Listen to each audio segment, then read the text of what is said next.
இன்னைக்கு முதலமைச்சர் விஜய் 3 முக்கியமான அறிவிப்புகளை அறிவிச்சிருந்தாரு. தாவேகாவுடைய வாக்குறுதியில வருஷத்துக்கு 6 சிலிண்டர் தரப்படும்னு சொல்லியிருந்தாரு. ஆனா இப்ப இருக்கிற நிதிச்சுமையை பார்த்தா அதனால வருஷத்துக்கு 3 சிலிண்டருக்கான காசு வங்கி கணக்குக்கு வந்து சேரும்னு சொல்லியிருக்காரு.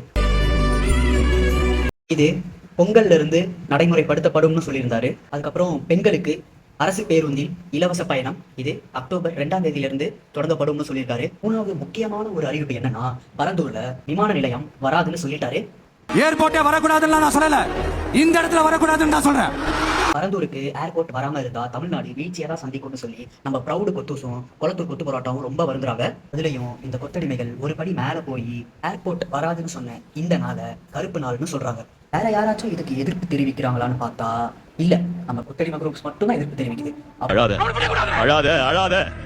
முதலமைச்சர் விஜய் முன்கூட்டியே சொன்ன மாதிரி இதுல இந்த திட்டத்துல அவங்களுக்கு ஏதோ ஒரு லாபம் இருக்குது. நீங்க சொல்லுங்க, சென்னையில வேற எங்க ஏர்போர்ட் வந்தா நல்லா இருக்கும்னு?